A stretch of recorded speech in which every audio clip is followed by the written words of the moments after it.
Pinanood ko ang buong mga preaching ni Pastor. Ibang-iba sa mga nasimbahan kong church. Si Pastor talaga ang ginamit ng Diyos in these last days. Sino yan? Magandang araw po sa inyong lahat. Sir JR po ng Usap-Usap University at kung ikaw po ay baguhan o tuloy po kayo sa U3. Ang atin pong ginagawa rito, tayo po ay nakikinig ng mga religious discussions, mga religious preachings, mga expositions at iba pa. And for this particular episode, ito actually parang part 2 that I would consider this dahil meron po tayong isang very popular video here sa Usap-Usap University, Brother Eli versus Apollo Quiboloy, and we were able to track down a lot of the back and forth. And for this episode, ito po ay parang in a way tugon po doon. But ang atin pong span po ng mga videos, not as early as 1990s, I think mga year 2010s na ito and more than that. So ito po ay parte ng TV show ni Apollo Quiboloy. Spotlight po yata ang titulo ng episodes na ito. And this is a compilation. At lahat naman po ng mga videos na ito ay quote-unquote their exposition at ang kanilang pag-criticize kay Brother Eli Soriano ng MCGI. So sa akin pong background sa pag-aanalisa, ako po ay dating university debater mula po sa MSU IIT. Ako rin po ay nagdebate sa ABS-CBN News Channel at ako ay member ng isang international public speaking organization, ang Toastmasters International. So samahan niyo po ako mga ka-Youthy, but just before that, let me just greet all of our subscribers dito po sa YouTube. We have more than 144,000 subscribers, so marami-rami na rin po yan. Kaya maraming salamat po sa inyo pong pagsuporta. So let us watch this video right now. Samahan niyo po ako. Let's go! Ni Bin Ranes or Delvin Ranes. Good evening po. Sana makaabot ang comment ko kay Pastor sa Spotlight. Earlier, I have a convo or conversation in a messenger of one of the ADD followers about claiming as son of God of pastor at the tithes and offering. Parati na lang pong nagko-comment ng masasamang pananalita ang mga alipores de Bes patungkol sa pagiging appointed son ninyo. Claim daw po kayo ng claim na wala namang proof. Samantalang sa kanila ay nagki-claim din sila na si Bes daw ang sugo sa mga huling araw na tinutukoy sa John 13:20, John 3:34, John 7:17 to 18 at Deuteronomy 18:22. Sila din pala ay claim at yan na doktrina na kanilang binaluktot.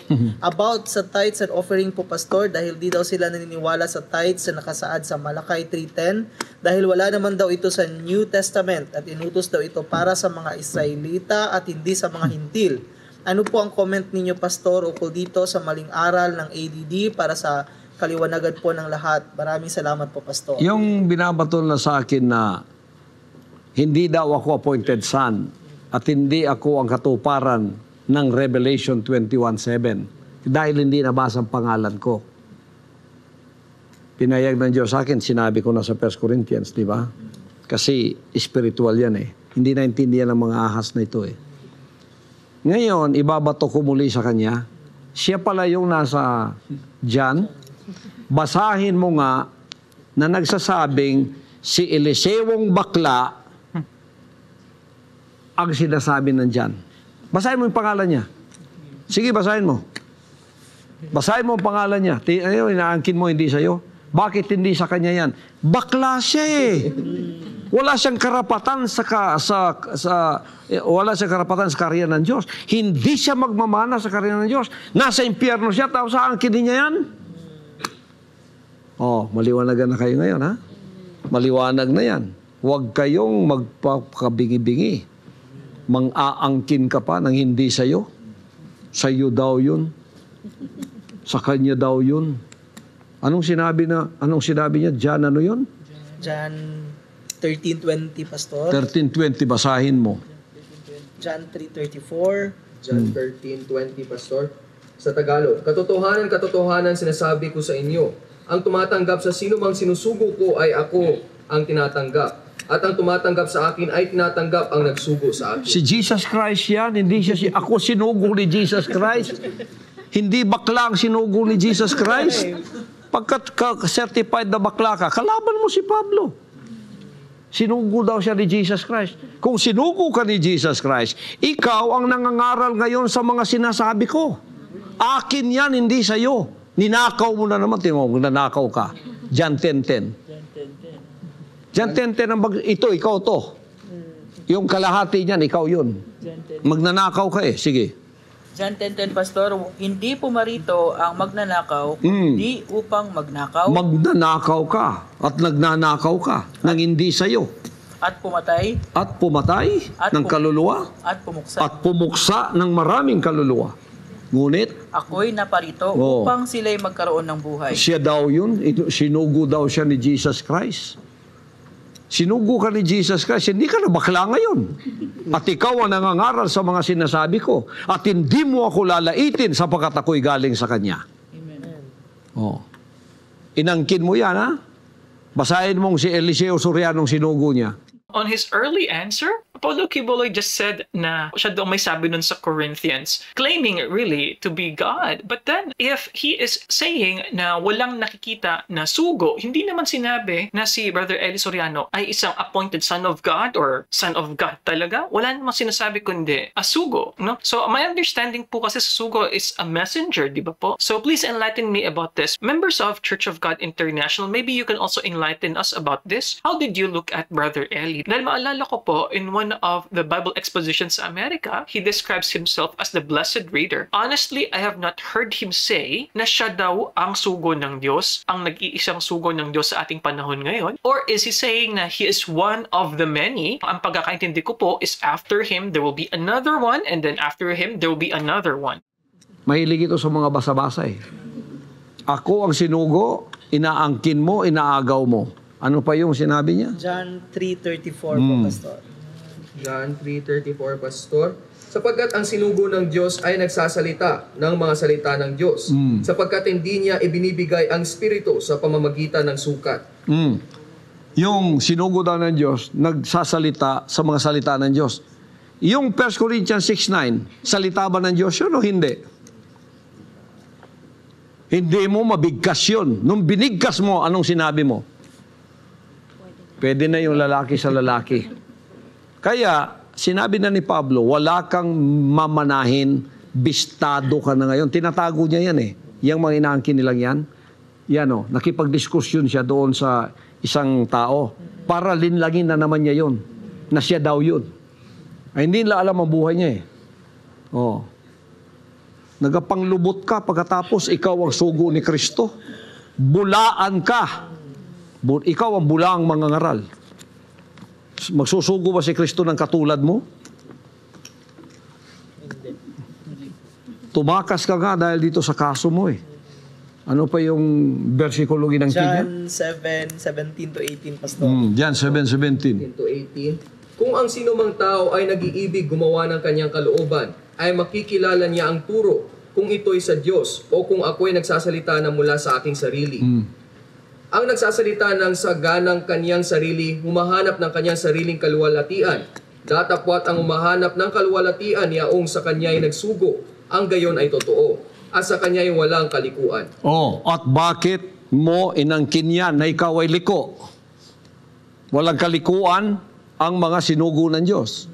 Ang naghahanap ng kanyang kalooban, natuto pa rin ito. Binanggit mo ba ang kahit isamang mga salita ni Jesus Christ na inangkin mo nagsugo sa iyo? Tinatampalas mo pa si Jesus Christ. Ginagamit mo ang kanyang salita, kayon ginagamit mo na naman siya. Sugo daw siya. Wala nang trust ang ama sa sugo. Ang trust niya ngayon nasa anak. Inangkin niya ang mga salitang hindi kanya. Hindi karapat-dapat sa iyo yan. Bakla ka eh. Okay, so kaunting mga input lang po so far no, dito po sa kanilang parang talk show na program, itong ang Spotlight. Ang na-notice ko, ang daming sinabi ni Pastor Apollo Kibuloy na bakla si Brother Eli. I honestly don't know whether this is true or not. Pero kasi di ba po, ano po ba yung definition ng isang pagiging bakla? Kasi sa ating terminology sa Pilipinas, parang naging umbrella term na yan eh. It could also encompass not just yung pagiging homosexual, which is the main meaning, but it could also mean actually someone who is effeminate. The way I understand it, how Apollo Kibuloy uses it, he is saying that Brother Eli is a homosexual, and he is saying na, uy, wala dapat kalikuan kapag ikaw ay sugo. And he is saying, because of a case no, that was filed against Brother Eli Soriano. So mga members po ng MCGI, if it is not true, why to the certain lengths na hindi ito naharap ng maiga ni Brother Eli Soriano? Kasi my understanding is, he should have faced it in a court, di po ba? ba? So maybe you could enlighten us about this mga ka-U3. But then again, I really noticed na it's more on personal attacks by Pastor Apollo Kibuloy to Brother Eli Soriano. And also, I don't think that it's equal. Yung isa kasi for Apollo Kibuloy, he is saying that he is the appointed Son of God and he is like Christ reincarnate. Ano po? Although I do remember sa ating past video reactions po mga ka-U3 where he referred to Jesus Christ not as himself but as his Father. So kaya nga mayroon pa nga ako parang konting insert doon na input na kung ganun is dapat hindi siya appointed Son of God kundi appointed grandson of God. Brother Eli, if it is true that he is claiming to be yung sugo ng Diyos sa mga huling araw, just the word sugo and appointed Son of God are not the same. But anyway, let's continue. Salungat ka kay Pablo. Kung salungat ka kay Pablo, itinan mo yung sinabi niya. Sinabi ni Jesus Christ, ang aking sugo, pag tinanggap ninyo, ang sinugo ko, tinanggap ninyo ako. Tanungin kita, mahilig ito sa debating, si Pablo ba sugo ng Diyos o hindi? Sugo. Tinanggap mo ba ang sinabi ni Pablo? Hindi. Hindi mo tinanggap si Jesus Christ. Tapos inaangkin mong sugo ka. Buang. Tinatago nila yan. Hindi, ngayon lang na bulgar yan. Ngayon lang na spotlight yan. Yan ang tinatago niya. Pagkatapos, yan ang pinanglilin lang niya doon sa mga member na baguhan, na siya daw ang sugo. Oh, tingnan mo yung una niyang verse. Ano yung unang verse na inangkin niya kay Jesus Christ? John 13:20. Oh, John 13:20. John 13:20, Pastor. Katotohanan, sinasabi ko sa inyo, ang tumatanggap sa sino mang sinugo ko ay ako ang tinatanggap. Sinong sinugo ni Jesus Christ? Mga apostoles niya. Si Pablo isa na yon. Tinanggap mo ba ang salita ng sinugo na apostoles ni Jesus Christ na si Pablo sa 1 Corinthians 6:9 at Romans 1:27? Binastos mo. Binaluktot mo. Tapos hindi mo tinanggap si Pablo. Inalimura mo pa si Pablo. Pag ginanon mo si Pablo, kasi siya sinugo talaga ni Jesus Christ, hindi mo tinanggap si Jesus Christ. Tingnan mo pagkukunwari nito. Tingnan mo pagkukunwari nito. Ginagamit pa niyang mga salita ni Jesus Christ na hindi naman sa kanya. Salamat sa iyo. Yung tithes, bakit ako pinagpala? Bakit? Sapagkat ang tithes, at tama nga, hindi dapat sa kanyang tithes. Hindi siya karapat-dapat dyan. Para lang yan sa storehouse. At ang storehouse ng Diyos gayon, kung saan ang anak nandoon, ang kanyang pangalan, doon ilagay ang ikapo. Tama nga, hindi para sa inyo yan. Bakit ayaw niya ng tithes? Gusto niya mas malaki pa sa tithes. Kasi maliit lang yun eh. Oh. Pero ako, sinusunod ko yun. Pero tingnan mo, pinastos na naman niya si Malakias. Wala na raw ngayon yan. Sinabi ni Malakias ba na, oy, para sa Hudyo lang to ha, mga hentil, wala kayong pakialam dito ha. Oh, mahilig ito sa basa. Oh. Sinabi ba na pang Old Testament at hindi New Testament yan? Pang doon lang yan at titipan dito? Pang Hudyo lang daw yan at hindi para sa atin. Hindi niya alam ang tunay na Hudyo ang espiritual. Sino ang tunay na Hudyo? Ang anak ng Diyos. Amen. At ang mga anak ng Diyos na sumusunod sa akin. Amen. Oh, Romans chapter 2, verse 22. 2:28, Pastor. Oh, sige. Sapagkat siya'y hindi Hudyo kung sa labas lamang, ni magiging pagtutuli yaong hayag sa laman. 29. Datapot siya'y Hudyo sa loob, at ang pagtutuli ay yaong sa puso. Oh, ang Hudyo ay sa loob yung nagbago. Pero hindi nagbago, hindi Hudyo, yung kaya Hudyo ang mukha. Tayo, kung sa Hudyo lang, talagang para sa akin ang tithes. Hindi para sa iyo. Kaya tama ang sinabi mo. Hindi para sa inyo yan. Para sa anak ng Diyos yan. Sapagkat siya ang kinatawan ng Ama dito sa lupa. At wala kang mababasa sa sasabihin mong, hindi para sa akin yan, hindi para sa atin yan, hindi nga para sa iyo eh. Para sa akin lang yan eh. Ako nagmana ng lahat ng salita ng Diyos. Amen. Hindi naging anak, sugo lang, tapos magmamana raw. Sinong nagsugo sa iyo? Sinong nagsugo sa iyo para maging bakla ka? Sino nagsugo sa iyo para mag-anal intercourse ka? Si Jesus Christ? Binastos mo na naman si Jesus Christ. Ang ibig sabihin niya, bakla rin si Jesus Christ. Magsusugo ba ang isang taong hindi bakla sa bakla?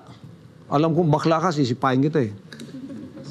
Sa makatwid po ba, Pastor, wala na karapatang maligtas sa mga bakla? That's a good Kung hindi sila question. magsisisi. Ayon sa 1 Corinthians 6:9 at Romans 1:27. Dito ang daming mga kapatid natin na ganun ang kanilang kasarian noon. Pero nagbago. Nagbago. Ang hindi nagbago, umalis. Umalis. Ayaw magbago. Baka nandun kay Bes yun. Okay. Alright, so ibig sabihin po, no, sa KOJC, I think it's very clear that as it is with other stricter po ng mga denominations po ng Christianity, that homosexuality is a sin. So, as mentioned kanina po, sa ideya po or sa phrasing ng salitang bakla, ang ibig sabihin doon ng bakla as it is applied no, for Christianity is a person who would have sexual intercourse with another male human being. Kaya nga homo, di ba, kapareha, tapos sexual. So, I'm wondering kung sa KOJC, ang pagiging bakla as a sexual preference lang yung na-cover nito or kasali na kahit na yung nag-act no, na parang binabae. Ano po, would that be considered as a sin too? You know, yung mga tao talaga na malambot, may mga pilantik yung kanilang mga pagkilos. Ano po? So that was a really nice question coming from the audience. But anyway, isa po sa mga notes ko dito as yung sinabi niya dito na ang tinutukoy na sinugo ay ang mga apostoles lamang. And Brother Eli could never consider himself as sinugo. Ayan ang sabi dito. And number 2, ang ideya pala ng pagiging Hudyo is not on just the literal bloodline and your race. According kay Pastor Paulo Kibuloy, sabi niya rito na ang pagiging totoong Hudyo ay hindi lamang on a particular na label. Ang pagiging tunay na Hudyo is nasa loob, no? Nasa loob mo yan. And it could be manifested on how you act. So in short, ang pagkakaintindi ko po, ang isang Hintil, quote-unquote, isang non-Jew, could also become a Jew. Meron po ba? Yan, mga kapatid, sana naliwanagan ka sa paliwanag na to. Galing kay Rian Perida. I am an Iglesia ni Cristo member and I have to say that the ADD Eliseo Soriano is falsely accusing us of threatening his life. I challenge all the MCGI and ang dating daan member to prove to us that we are threatening your sodomite leader. Nakakadiri po ang kabaklaan niya at alam po namin na totoo po ang lahat ng kaso niya. I'm enjoying your spotlight program po. Wow! Yung reason niya, bakit 13 years na siyang hindi umuwi dito? Sapagkat may warrants of arrest eh. Dalawang rape case, dalawang docketed cases yan eh. Dumating na sa Supreme Court. Guilty na siya. Convicted siya doon. Kaya lumaya siya. Hindi na siya nag-attend ng second hearing. Tapos wala na pala siya dito. At sabi ng korte, his intention is to escape the jurisdiction of the courts and its lawful processes. Kaya nandun siya. Tapos sasabihin niya na pagbabantaan daw siya ng INC na papatayin siya. Naku, nagbayad ka na nga dyan sa INC ng libel, di ba? Pinagbayad ka na, magbabayad ka na naman yan. Puros kalokohan yung pinagsasabi mo eh. Ngayon, nabulgar ka ng mabuti. Biro mo, ako nangangaral dito ng katotohanan, hindi mo ako nirespeto. Inutusan mo pa yung mga kampun mong pinagtutuklaw mo na. Pagkatapos, sinusuway pa ninyo at inaalimura at inaalipusta pa ang anak ng Diyos na pinadala para sa kaligtasan ng tao. Kahit sana ganito yung ginagawa niya, nung sana makapakinig ito, medyo umiwas na lang sana siya. Meron pa siyang chance. Hindi eh. February 5, 2005 pa, may kapahayagan na ako. Nahulog na ito. Pero tingnan ninyo, ang pagtitiis ng Diyos, Romans chapter 2, verse 4. Mataas. 14 years kong tiniis ang kanilang pagalimura sa akin at panlalait. Ako, tingnan mo, sa church age, meron akong mga doktrinang kinokorek, pero hindi ko nilalait sila. Kinokorek ko yung mga doktrina. Para maliwanagan din naman sila. Pag naliwanagan sila at naipahayag ko na, nasa sa kanila na kung susunod sila o hindi.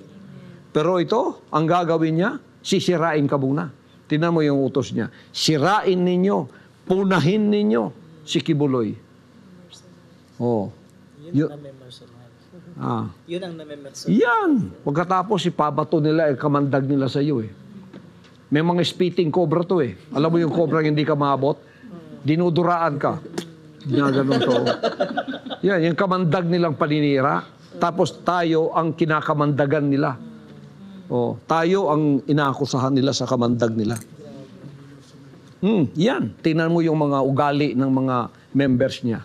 Puros manlalait, puros mga nag-aalipusta, puros nagmumura. Lahat sila. Pag nag-comment sa atin dito, ganyan ang kanilang mga lengguwahe. Ganyan ba'y tinuro ng Biblia sa inyo?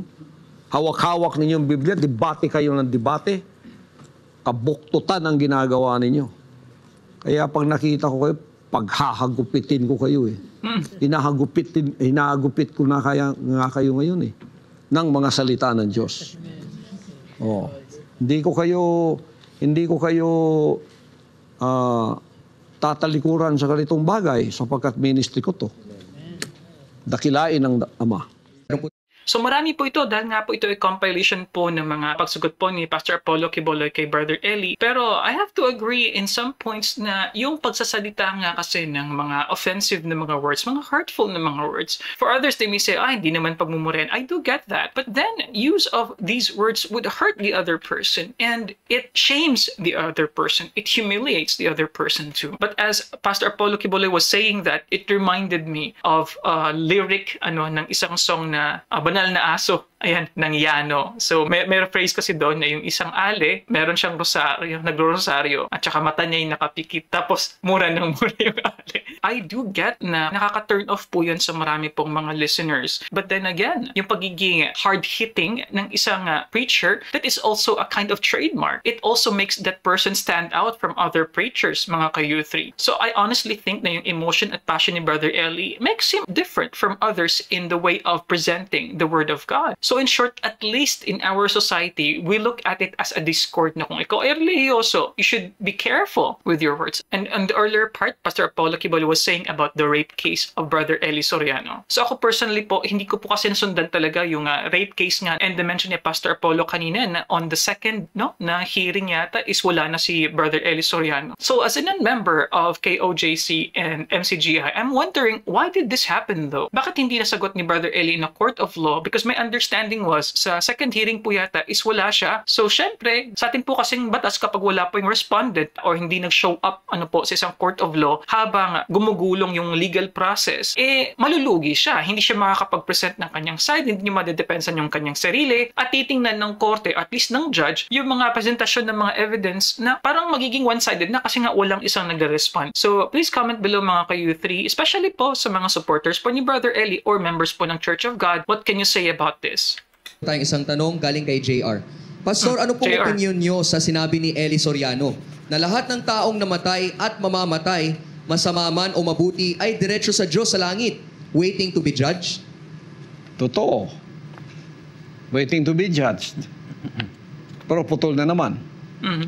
Hindi niya sinabi na waiting to be judged according to the Word of God. Lahat, no? Puro putol itong sabi niya eh. Yung siya sabi niya, may karapatang malagtas ang nagpapa sa babae at yung nakikipid sa kapwa lalaki. Meron kung magsisi ka at magbago at umayon ka sa sinabi ng 1 Corinthians 6:9. Putol na naman yon. Ito na naman, sinabi na naman niya, lahat ng taong namatay o mamamatay, masama man o mabuti, diretso sa Diyos sa langit, waiting to be judged. Diretso sa Diyos sa langit, waiting to be judged. Ang ibig sabihin ng diretso sa langit, malalangit siya. Tapos maghihintay na hatulan lang siya. Putol na naman yon. Bakit ka haharap sa Diyos? Para hatulan ka kung ano nakasulat. At ang lahat ng hindi natagpuang nakasulat sa aklat ng buhay ay tatapon sa impyerno, lake of fire. Kung sinuway mo ang 1 Corinthians 6:9, nakikiapid ka sa kapwa lalaki nagsasababae ka, hindi ka naman babae, saan ka pupunta? Sabi ng banal na aklat, di ka pupunta ng langit. So, i-judge ka, hindi ka pupunta ng langit. Dapat i-kumpleto niya. Kaming mga sumasalangsang, hindi pupunta ng langit. Yung mga masasama, yun ang sumasalangsang. Pag hinatulan ng Diyos, hindi pupunta ng langit. Yung mabubuti, ang sumusunod, pupunta ng langit. Putol na naman, ha? Inahang niya tayo. Inahang niya kayo. Pero nandito ako para kompletuhin siya. Kasi hindi siya kompleto eh. Pero may nagsabi naman sa mga kasama niya, kompleto daw siya. Babae siya at lalaki. Hindi kompleto ang kaligtasan mo. Gusto ko lang po magbigay po ng opinion as to another person's sexuality. Ang punto ko lang po is, it's very difficult to accuse someone of being like this without solid proof. Although, they're saying na it's because of the case. Sa akin naman po, dun ako sa anggulo na ang isang tao, for example, isang lalaki, yung kanyang tendencies, yung kanyang actuations, parang babae o binabae, honestly, it doesn't really bother me. Para sa akin, mas importante pa rin, natitingnan mo, ano yung sinasabi ng tao instead of the person's gesture, pilantik ng kanyang mga kamay. Para sa akin, mas dapat kong tingnan yung katotohanan ng mga sinasabi ng isang partikular na tao. Pastor, wala man akong relihiyon dahil maraming sinungaling sa mga ngaral ngayon ay aminado kong hook sa inyo. Ikaw lang po ang bukod tanging pinakikinggan ko sa ngayon. Yung mga tig-500 ayaw akong tantanan. Araw-araw iniimbita akong sumama sa kanila. Ayoko nga. Nakita kong iba talaga ang nagagawa ng inggit, samahan pa ng maling turo tulad na lang ng pag-inom ng mariming ihi. Diyos ko, mabuti pa ang kumpanya ng alak, may abisong drink moderately. Samantalang si Bess, ipinaiinom na parang vitamina ang ihi. Di man lang drink once a day o take as needed, kundi consume as many as you can hanggang sa malunod sila. Kulang na lang gawing nilang dextrose. Dito lang ako sa'yo, Pastor. Ayokong mamatay na mapanghi.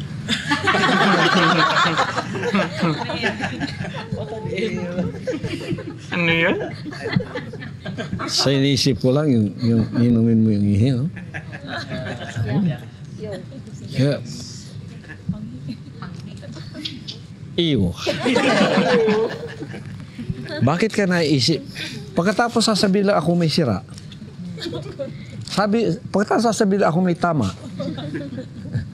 Di ba? Siguro kung naubos ng ihi ito, pati ihi ng kalabaw, inumin ko. Meron akong suggestion. Yung mas maraming ihi ng kabayo. Bulwak talaga yun. Para hindi kayo maubusan ng supply. Unli.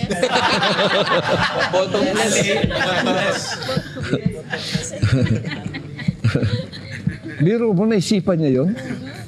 Anong pumasok sa kanya? Basta merong kinalaman sa baba, ang Diyos may puwet, inumin ninyong ihi. Basta may kinalaman dyan sa yung below the belt. Marumi ka talaga. Ang dumi-dumi. ADD.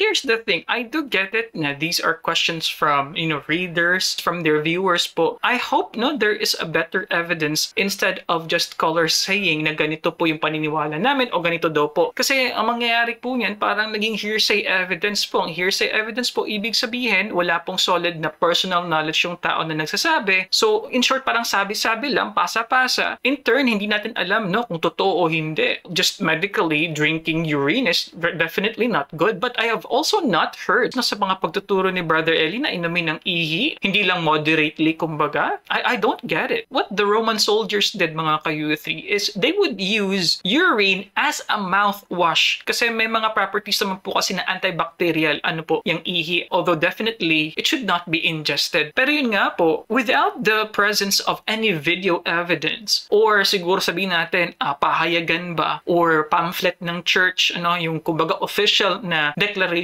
ng church na sinasabi na ganun nga, parang gawa-gawa lamang, without, for example, from the page 36 of, for example, ang Dating Daan magazine, something like that. That would be better kung wala kang video proof. Mahirap po kasi mag-rebat sa isang argumento nang hindi mo sigurado yung nire-rebat mo muna, na wala kang solid proof that this is really what they said, this is really what he did, mga ka-U3. Nga ang sinabi mo na mamamatay si Brother Eli, pero hindi 6 months gaya ng sabi mo. Umabot pa ng ilang taon bago pa siya pumanaw. Mali na naman yung impormasyon mo. Sinabi ko, inulit-ulit ko sa inyo, matitigas ang ulo nyo eh. Sabi ko, wala kayong kaligtasan dyan. 6 na buwan binigay ko sa inyo para magsilabas, para mapatawad pa kayo. Yung amo nyo, sinabi ko, nakita ko, namatay. Nakangiwi pa nga yung bibig. Hindi ko sinabing 6 months, mamamatay siya. Kayo ang binigyan kong 6 months, mga tagasunod niya na lumabas sa paglilingkod na yan. Wala kayong kaligtasan dyan, sabi ko. Yung amo nyo, nakita ko, pinakita ng Diyos sa akin sa pangitain, namatay siya. Nakangiwi pa nga yung bibig niya nung namatay siya. Nakita ko yun sa pangitain. Binulit-ulit ko yan, 2005 pa eh. So mali itong sinabi mong 6 months, mamamatay siya. Hindi. Mali yung informasyon mo. So ang Diyos ang may akda noon, pinakita lang sa akin. Kasi lait ng lait siya noon, pati ako nilalait niya. Kasi pinatutunayan niyang mas totoo siya. Alam ko naman ang buhay niya, hindi naman totoo. Hindi naman niya pinasusunod sa inyo ang totoo. Ngayon, natupad.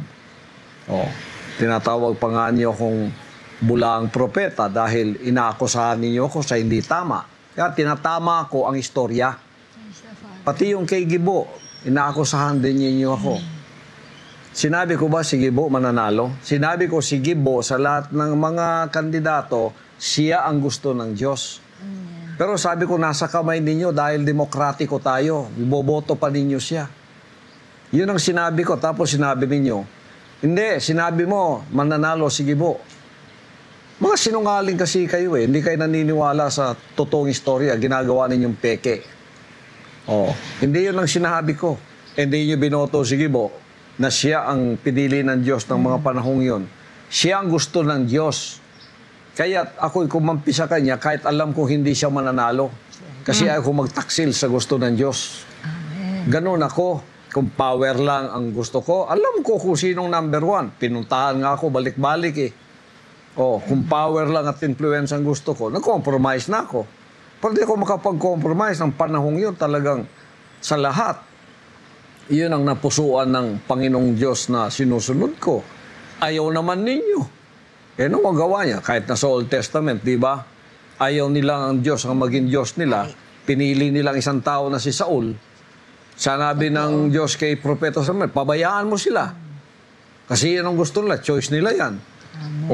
Noong mga panahon yun, kung pinili ninyo si Gibo, di sana tuloy-tuloy ang kagandahan ng Pilipinas natin ngayon. Pagdating naman ni Pangulong Duterte, salamat naman at napili natin siyang pinusuan din ng Diyos na 18 years before 2016 na ipahayag na sa akin na magiging presidente siya, mayor pa nga lang siya noon. Salamat naman at napili na. Tingnan ninyo ang nagawa niya sa Pilipinas ngayon. Walang nagkokulate noong mga nagawa ng administrasyon. Itong hindi nagawa ng ibang administrasyon. Kahit pagsamahin pa ninyo ang 6 na administrasyon sa nagawa na administrasyon ni Pangulong Duterte. Hindi ako nagtataas ng tao. Ang tao, tinitingnan ko kung ano ang kanyang responsibilidad sa posisyon niya. Nagawa ba niya yung dapat niyang gawin para sa ating lahat na Pilipino? Dapat, kasi presidente natin siya, lahat ng 110 Pilipinos na makikinabang tayo sa kanyang ginawa. Anong pakikinabangan natin sa kanyang ginawa? Number 1, yung mga daan. Yung build niya, yun ang number 1 pinaka-importante. Ano naman ang nagawa niya? Grabe. Huwag yung tabunan yung nagawa ng tao. Sa kanyang administrasyon. Ginawa niya ang kanyang ipinangako. Wala nakagawa niyan. Noon nga, isang tulay lang. Ayaw hindi magawa ng presidente. Ang dami niyang reason. Puro pala kakurakutan.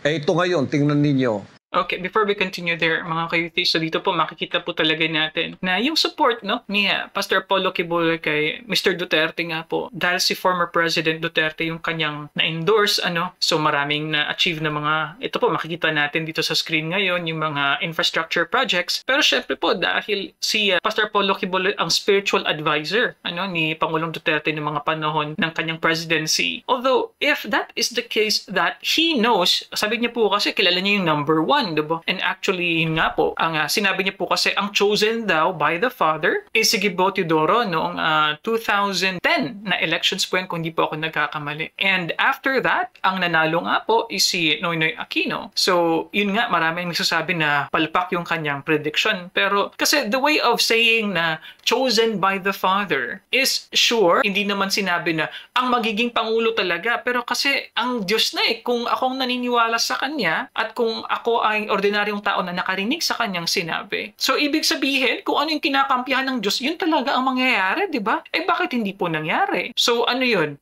Pumipili ang Diyos, tapos mas makapangyarihan ang boto ng mga tao? And if that is the case, can Apollo Kibuloy then instead magbibigay ng kanyang mga revelations every election? Mga senador, ito yung chosen by Father. Vice President, ito yung chosen by Father. Para tayo, mag-guide tayo, kung what he is saying is really true here. When you say that someone is chosen by the Father, it means that there's a very big chance that that should be it. Kasi that's by the Father, but that's by God. Puro mga tulay. Ngayon, mayroon pa tayong underground o subway na pinasisimulan na, matatapos na. Ang tataas ng mga highway na yan, hindi lamang dito. Marami pang lugar yan. Di lahat tayo nakikinabang. Kita na nyo? Lahat tayo nakikinabang. Kaya, pagka ang kalooban ng Diyos ang sinusunod natin, marami tayong pagpapalang tatanggapin. Ito, binabaligtad palagi nila ako. Ginagawa nila akong bulaan palagi. Ngayong nangyari yung sinabi ko, bulaan pa rin ako sa inyo. Tingnan nyo, binabaligtad na naman ninyo. Sinabi nyo 6 months. 6 months, pinalalabas ko kayo para magkaroon ng chance ng kaligtasan.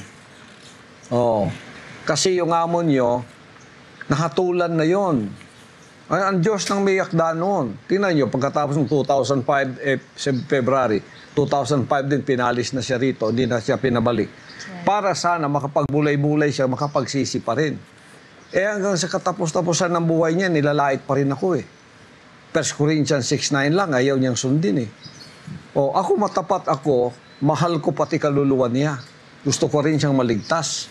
Ang tigas-tigas ng ulo niya, pinangalandakan, puro debate. Hindi mo pagdiligtas yung debate sa inyo. Kaya huwag niyo baligtarin yung mga sinasabi ko. Tingnan nyo, nangyari. Tapos sinasabi nyo noon, bulaan ka, malusog pa rin yung amo namin, ganito, ganon. Hindi naman sa ganon na ako'y gusto talaga yung... Ang Diyos ang namamahala sa ating lahat. Tinitimbang niya tayong lahat kung sino tayo. Pwede mong linlangin ang tao, pero hindi mo pwedeng linlangin ang Diyos Ako dito, ang pinakamatapang na nagsasalita ng totoo dahil mahal ko lahat kaluluwa ninyo. Ayaw kong mapahamak kayo. Amen.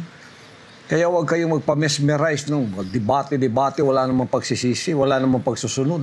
Pastor, may comment po dito from Lian. Galing akong ADD lokal ng Taguig. Okay sila sa memory verse, explanation sa mass indoctrination. Pero hanggang dun lang sila. Tapos panay paninira kay Pastor, so I was curious. Pinanood ko ang buong mga preaching ni Pastor. Ibang-iba sa mga nasimbahan kong church. Si Pastor talaga ang ginamit ng Diyos in these last days. Sino yan? Lian. Lian. Pagpalain ka ng Ama. 3 na yun. Lokal. Yung lokal ninyong yan. Tinan mo, yung muna tayo doon sa building, Tapos, ewan ko kung tayong nauna o silang nauna, nandun tayo sa ibabaw, ang karatulan ng Kingdom of Jesus Christ. Dito sila sa baba. Umalis doon ang ating KLC dahil hindi matiis ang baho nang gagaling sa ibaba. Amoy paa, amoy laway, amoy daga na patay. Umalis sila doon para maghanap ng isang mas malaki, maluwang at magandang building na pagtitipunan ng kanilang KLC. Ano ang ginawa ng paninira nito? Sapagkat inutusan niya yung mga lepores niya. Hindi daw tayo nakapagbayad. Kaya pinalayas daw tayo doon. Biro mo, ang liit-liit na building, kasi maliit pa yung KLC noon doon, tapos hindi daw nakapagbayad, kaya pinalayas. Tingnan mo itong mga kabuktutan nila. Ang totoo, tinatabunan. Tapos ginagawang paninira. Pinapahiya talaga nila tayo. Tulad ng sinabi niyang mga members ko daw na mamalimos. Patotohanan mo yan, nagmula sa bibig ninyo yan. Patotohanan mo yan. Pag di mo na patotohanan yan, magbabayad ka na naman yan. Oh. Anak ka talaga ng sumpa eh. Tingnan mo, nagpapabili daw, naglalako daw ng puto, ng tsokolate. Eh kung totoo naman yun, anong masama nun? Nabilanggo ba sila dahil sa paglalako ng tsokolate at puto? Nabilanggo ba sila? Hindi labag sa batas yun. Marangal na gawain yun. Bakit marangal na gawain? Mga volunteers po yun. Hindi inutusan yun. Kawang gawa nila yon sapagkat may advocacy ako para sa Children's Joy Foundation. Tinutulungan namin ang mga milyong kabataan na hindi makapag-aral, hindi makapagdamit sarili at walang mga tirahan. Kinukup-kup namin with the cooperation of DSWD. Biro mo, pinunan nila yon, siniraan ako at pinahiya ako na mamalimos daw ang mga membro ko.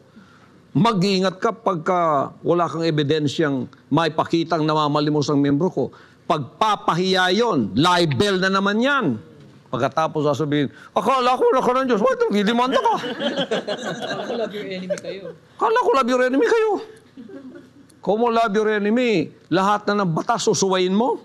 Sinuway mo na yung batas na spiritual, susuwayin mo pa ang batas ng lupa. Lawless ka talaga eh. Anarchist ka. Anarchist ka, wala kang kaya doble-doble patong-patong ang mga kaso mo. Ikaw bakla ka. Kini baklaan eh. Pagibton ko ang mga bungutan, di ba? Talking about debate, may question dito. Kung may $20 million po ba si Brother Eli Soriano, lalabanan niyo po ba siya sa debate tulad ng ipinangako niyo? May isang salita po ba kayo? Hindi po kasi imposible na i-produce ang $20 million. Worldwide din po kasi kami. Sige! Shoot! Bring it on! Anytime! Gusto ninyo ang account number ko? I-deposit ninyo doon. And then, name the place. Okay, before we continue there mga ka-U3, just prior to that, kung naalala niyo po yung nasabi po ni Pastor Paulo Quiboloy dito, yung patungkol sa Children's Joy ba yun? Foundation? So, yan po kasi yung actual po na foundation na inaatake din po. There's been investigative reports po saying that that is just a front, no? Parang sinasabi na it's a foundation, but really it's not, no? Yung mga pera na yan ay talagang pumupunta instead of yung sinasabi nga na NPO or NGO, na pupunta yan sa kay Pastor Paulo Quiboloy. Gusto ko din po malaman, however, no? I wonder if he actually declared that to the KOJC congregation. How much is he earning? And how much is the 10% of what he is earning? Kasi dahil on this video, he said na sila ay nagbibigay ng tithes. So I think it's logical to say na dapat ding i-declare ng isang head ng church ang 10% ng kanyang income. Kasi di ba hindi yun pupunta sa kanya, pero pupunta yun kumbaga sa church coffers, kumbaga. I think it's just proper for a church leader to be transparent, di ba po? And saying na hindi ako napapayaman, napupunta sa magandang gawain, kulang pa nga, something like that. Name the place, the venue, anytime, anywhere. Kahit saan pa. Pagka pinantayan ninyo yung honor ko, para hindi kayo maging hampas lupa sa harap ko. Nasasabihin ko, sino itong mga kutong lupang ito? Hindi nila kilalang hinahamon nila. O, pag naghamon kayo sa akin, put that condition on paper, let the lawyer sign it, I will face you anywhere, everywhere. Anytime. Day or night. Yes, any topic. At ang moderator natin, mga judges, umari, Justice of the Supreme Court. Oh, tatlo. They will moderate. Oh, then, proposition. Ano ang dapat nating pag-usapan na topiko? Topiko por topiko. Baka turuan pa kita paano magdebate. I will teach you how to debate. Gusto mo Oxford type of debate?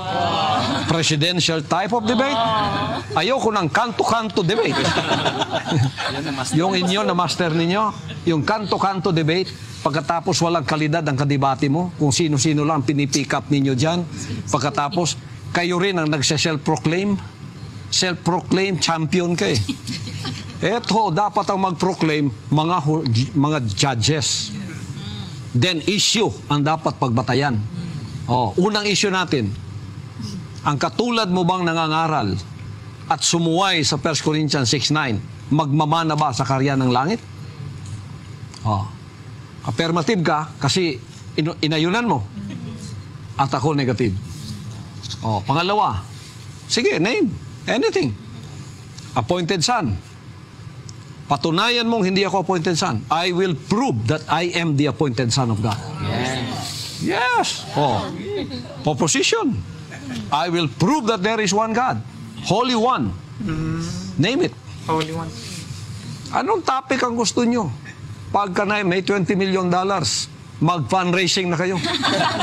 Kumbaga, fast forward to today, syempre hindi na po mangyayari yan. Pero during that time, bakit po kaya hindi nag-agree si Pastor Apollo Quibolo, and why is there such a condition at $20 million pa? First, it's a very big amount. It could be true that the members of the Church of God International could produce that amount, pero napakalaking amount naman yun. And para lang mapupunta sa kay OJC, I think pwede nilang gawin sana yun na parang charity debate, di ba? If ako kunwari ang magiging isang leader ng isang religious organization, and then someone is attacking me, kasi una, parang naman yung goal ng dalawa is for the truth, di ba? Sa pamamagitan ng pakikipagtalastasan, we know a lot of things, we may compare, and syempre yung goal dyan is malaman yung katotohanan, that's one. So, bakit mo hindi bibigyan ng tsansa ang mga tao na malaman ang katotohanan, at bakit ka pa maghihingi ng kondisyon na $20 million, which is an absurd amount? Pwede mo rin sabihin, number 2, tatanggapin mo yung debate, pero sasabihin mo, isang foundation of my choice, isang charity organization of my choice. Gusto ko lang din po magbigay ng opinion doon sa sinabi niya na kinakailangan magkaroon ng judge, magkaroon ng mga hurado. Yeah, that is quite true in a tournament. Pero po kasi sa mga nangyayari na mga religious debate, hindi naman necessary po na dapat merong hurado talaga, may judge talaga. Ang most of the time, pag ito ay televised, broadcasted po na debate, ang goal po dyan is para makapagsuri yung mga nakikinig. And at the same time, yung real judgment is nasa tao. Kung sino mas kapanipaniwala po sa kanila. Ang purpose po ng debate is not just always to win, but the purpose is for people to understand what is true or not, and also for people to appreciate na may sense ang pakikipagtalastasan. Kaya nga na-mention ko rin, if I'm not mistaken, sa MCGI po ngayon, parang wala na po yatang debate. Ano po? And for Apollo Quibolo, ganun din po, parang dinidiscourage din nilang debate. While we may say na, nakasave naman po yung mga videos ng aming mga ngaral. But the reality is, society is evolving. And we need a preacher that could address yung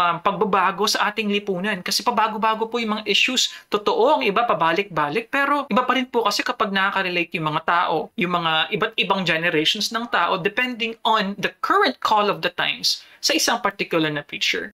So, anytime ma-produce nila yan, Pastor? Anytime. Go na po kayo. Go na ako. Produce the $20 million. Deposit it in my account. Anytime, anywhere, anywhere. Kahit nasa bibig pa tayo ng impyerno. Kahit pa sa kalagitnaan ng Davao Gulf. Kahit sa tuktok ng Mount Apo tayo. Sigurado nila ng Pilipinas. Paano yun, Pastor, hindi siya makaalis ng Brazil? Willing po ba kayong pumunta sa Brazil? Pupunta ako doon. I will go there. Just came from there? Oh, I just came from there. Pupunta ako doon. Puntahan ko siya doon. Asan siya gusto? Doon sa lugar niya. Doon kami magdidebate. Anong pagdidebatihan namin? Kasi mahilig to sa mga debate, mga hamon. Mga hamon na kanto. Kita niyo yung kantong away? Dalawang nasa kanto, nag-away. O sis, suntukan tayo. Yabang eh. Nag-alis na ng mga baro. Pak. Yun ang kanilang klaseng debate. Hindi ganun ang klase namin. Mataas ang klase namin. Totoong debate. Oh. Pili ka anong klase ng debate. Oxford type of debate? Presidential type of debate? O anong klase ng debate? Oh. Pili ka. Tuturuan pa kita. Hindi talaga nila alam yan, Pastor. Hindi nila alam. Ang alam nila yung kanina nakakatawa eh. Hamon ng hamon. Wala bang tumalo sa amin? Sabi ko itong mga... So, Pwede silang mag-enroll sa JMC College. Mag-enroll kayo. Scholarship. Enroll ko kayo free. Gagawin ko kayong scholar sa JMC College of Law. Ito yung mga classmate nyo. Si Kay, si Rashi. Ito ang debater naming number 1. Kadebate niyan, taga Ateneo, taga UP. Yan ang totoong debate. Hindi yung kanto-kanto. Marami yan dito sa Barangay Kawayan, no? Dito sa Davao. Oh, nandyan ang mga walang ngipin, nandyan ang mga walang toothbrush, nandyan ang mga nakatsinelas. Oh, tapos magdadala ng Bible. Debate tayo. Sige, debate. Oh. Pagkatapos sila rin ang mag-declare, panalo kami. Nag-moderate pastor, nag-beer pa. Nagmo-moderate, nag-beer pa. Kahit sino sa inyo, sa church age, bawal sa akin magdebate because appointed son of God na ako, pero mga yayabang kayo, produce $20 million. Whoever you are, I will face you. Kahit sino pa kayo. Kahit hindi pa itong... So, inuulit ko yan. Anumang oras, makaproduce kayo niyan, tawagin ninyo ako. Lalo na ikaw na mayabang na nanghahamon ng debate.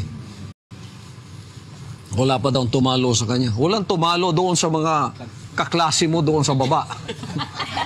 Kaklase mo doon sa mga maraming alikabok. Ka-level mo lang yun eh. Mga hindi naman totoong debate yun. Ikaw din nagpo-proclaim sa sarili mo, champion ka eh. You are a self-proclaimed champion sa mga debate ninyo, wala namang kabuluhan. Oh, yan. Tapos magpermahan tayo. What is the proposition? Permahan tayo. Oh, then debate. Kung maging negative ka, affirmative ako. Pag na-affirmative ka, negative ako. Magandang araw po. Meron ako isang narinig sa internet.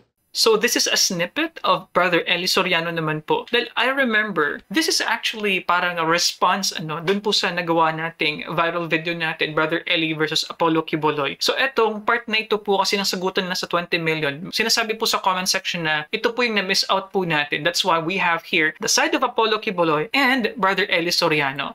Na lalaban daw ng debate sa akin kung babayaran ko siya ng 20 million. You challenge me from the canto of Papalit, and then you challenge me. Okay, I will, so that you will understand carnally your level and my level. I will agree. Pay me $20 million, and I will debate with you wherever you want. Carnally, anyone want to debate with me? If you challenge me, produce $20 million. And pay me for the 2 hours that I will spend with you. Name the place and location and I'll be there. Akala ko ba ayaw mo makipagdebate kasi tapos na ang church age? Yep. Dahil ikaw na ang katotohanan. Bakit ko kayo didebatehin ako na ngayong katotohanan? Sabi mo, ikaw may sabi, hindi paninira ito. Meron ako record nito. Bakit ko kayo didebatehin ako na ngayong katotohanan? Swerte siya sapagkat wala na tayo sa church age. Hindi natin, ang katotohanan ngayon nabuo na. So, hindi na estilo ng Diyos yung mga debate-debate. Wala na yun ngayon. Bakit pagka may 20 million, lalaban ka ng debate? Carnally, anyone want to debate with me? If you challenge me, produce $20 million. Mga kababayan, tanungin nyo ang sarili nyo. Ang pastor na ayaw lumaban ng debate, ayaw matanong. Pag ikaw daw ay nagtanong ng talata, sa demonyo ka. The Father in heaven gave me 7 signs to know who are the children of God. And the first sign He gave me is, they will listen to you. Okay, before we continue there mga ka-youth, sana po huwag po kayo magtaka kung parang may tumatawa yata sa source video. Hindi po ako yan. Hindi po sa akin yan. Paligid yan. So, ito po nasa parang original po talaga na source video na po talaga natin. So, I think he's recording this with his audio on. Kaya po siguro ganun, no? May parang pagtawa at saka parang may naririnig ako na fan. But anyway, so ito po yung sinasabi natin, na it could have been better. Yun po sa mga programa po kanina na Spotlight, dun sa ibang pang mga pati ng ating source video kanina. Nung si Pastor Apollo po ay nagre-respond po sa mga sinasabi accordingly ni Brother Eli or mga sinasabi ni Brother Eli, much better po talaga na dapat may video proof katulad po nito, no? As he is speaking, kumbaga, pag may sinasabi ka, merong reference agad na video, or if not, no, isang pahayagan. Anong sinasabi ng inyong pahayagan? For example, inyong pang magazine, inyong bang church bulletin, something like that. Anong page number yan? Para mas madaling masabi na hindi mo gawa-gawa yung particular na declaration o particular na absurd na doctrine, for example. So mas masabi po natin na credible po kasi kapag may mga references po tayo, ano po katulad po ng ginagawa dito ni Brother Eli. They will not debate with you. They will not ask for verses. Where can you find what you are saying? If that is the sign I saw, you are truly a child of the devil. Father. But when they begin to say, where can you find this verse? Where can you find this? Alam mo, mga anak na ni Satanas to. Pag tinanong mo raw siya, dapat kailangan sa'yo, makikinig ka lang, huwag kang tututol. Pag nagtanong ka raw sa demonyo ka, sa diablo ka, you are truly a child of the devil. Pag nagtanong ka ng talata, if that is the sign I saw, you are truly a child of the devil. Father. But when they begin to say, where can you find this verse? Where can you find this? Alam mo, mga anak na ni Satanas to. hindi ayaw matanong. Lalo na ayaw makipagdebate. Bakit pag kami $20 million, naghahamon ng debate?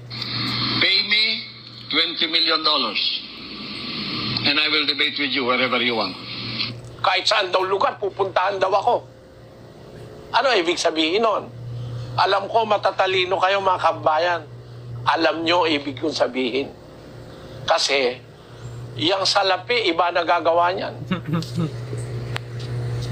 Kahit wala na, kahit tapos na, uumpisahan uli pag may salapi.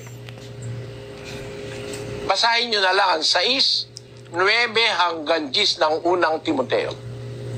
Magandang araw po sa inyo lahat. This is from Christopher John Ramos of Limay, Bataan. Pastor, may tanong lang po ako, bakit po sa relihiyon may iba't ibang pinaniniwalaan, gayong iisa lang naman po ang sinasampalatayanan natin, ang Panginoong Ama. At Pastor, bakit po tila parang may hinanakit po kayong dalawa ni Eli Soriano? Yun lamang po at maraming salamat. Christopher John Ramos ng Limay, Bataan. Iba-ibang relihiyon kasi lumihis ang napakarami sa mga turo ni Jesus Christ. No? Dapat yun lang ang dapat sundin.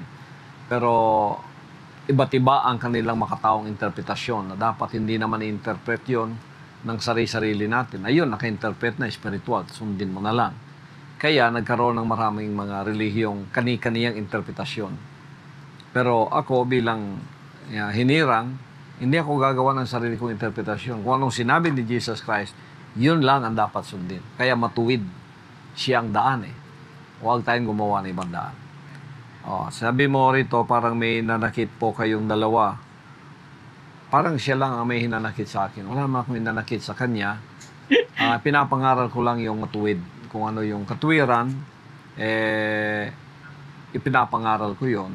Kung minsan nasasaktan yung tao, tulad ng 1 Corinthians 6:9, Roma 1:27, at Titos 3:9. Sila yung hamon ng hamon. Ako naman sumusunod sa mga salita ng Diyos. Kaya ayaw nilang sumunod, wala akong magagawa doon. Kaya nananatili yung tanong ko Sabi ko, sagutin mo yung unang Korinto 6:9, Roma 1:27, at kung masagot mo yan, ituro mo sa mga kasamahan mo. Pati yung Titos 3:9. Ayaw nilang sumunod, hindi ko sila mapipilit. Pero ako ay nanakit sa tao. Makatao lang, makalaman lang yon. Ang akin, spiritual So, Christopher John Ramos, Limay, Bataan, pagpalain ka. Okay, dyan po natatapos mga ka-U3 ating episode ngayon. Ayan, so ito po ay parang second part, no? Kung ituring po natin dahil meron na po tayong nagawa. Actually, naging viral nga po yun Brother Eli versus Pastor Apollo Quiboloy. And yun po ay pagtitrace. Ilang decades po actually nasagutan nga po nila. We did listen sa inyo pong mga komento po at may mga nagkomento po kasi na patungkol nga po sa $20 million po na kondisyon ni Pastor Apollo Quiboloy, and that was not included sa first part. So ito yung sa perspective naman ni Pastor Apollo Quiboloy, and then including that particular part. I often would notice, no, kay Pastor Apollo Quiboloy, he keeps on telling about yung pagiging spiritual, and hindi po yan lingid po sa ating kaalaman po sa staff po ng U3 dahil po may mga nagko-comment po na members po ng KOJC, and that's exactly also what they're talking about, na yung spiritual na daw si Pastor Apollo Quiboloy kung di ako nagkakamali. So sa mga members po ng KOJC, maybe you can enlighten us by commenting below. Ano pong ibig sabihin yung ideya po ninyo ng spiritual age, and saying that yung pagiging Hudyo, is not about the race, na ang pagiging Hudyo ay spiritual din. So maybe you can enlighten us mga ka-U3. And as to other po na mga input, mga insights po natin, hindi ko na po mauulit dahil syempre po I do it in real time. So mahirap nang ulitin lahat-lahat. Pero isa po sa mga major po na mga observations ko, it's a very similar kay Pastor Apollo Quiboloy and kay Brother Eli, na may mga viewers, may mga listeners, nagsisend sa kanilang message, nagtatanong. Pero yun nga po, sa pagsagot, I would really prefer kung sasabihin po ng isang preacher with the insert ng video proof or kung ano yung tamang citation, kung ito ba ay nakalimbag sa pahayagan ng kabilang panig, anong page number, anong libro, anong year, sinong author, para maliwanag na credible, At saka bago mo atakihin. For example, kanina po sinasabi doon na yung pag-inom doon ng ihi ay tinuturo ni Brother Eli. Wala po ako napanood na video na ganun. And also I'm not sure kung meron talagang actual na, kumbaga parang hindi naman manifesto or perhaps a church instruction galing po sa pamunuan ng MCGI na dapat uminom ng ihi. I just don't get it. Kaya nga po, it's better na talagang may proof po tayo before we try to attack a particular stand para hindi natin masabi na hearsay lamang ito. So kayo mga ka-youth, what can you say about this episode? So please comment below. Nako, napakarami din pong kumbaga firing back na ginawa si Pastor Apollo Quiboloy. However, the current situation is that si Pastor Apollo Quiboloy po ay nagtatago at hinahanap po, tinutugis po ng batas. Kumbaga, fast forward from those particular videos that we had. So ngayon po ay tinutugis po siya ng ating batas, ng mga Philippine National Police at ng korte sa Amerika dahil nga po sa mga issues ng human trafficking, sexual abuse at iba pa mga ka-U3. Please comment below. Let us make the comment section interactive mga ka-U3, and this is coming from me, a reactor po na hindi naman po member ng MCGI, hindi rin po member ng KOJC. And if you like these kinds of religious discussions, you know what to do. Kung ikaw ay baguhan, click subscribe. You can click this video here. You can also watch our Pastor Apollo Quiboloy reactions here. I think 9 videos na po yata kung hindi po ako nagkakamali, and I'll see you guys next time. Peace. Bye-bye.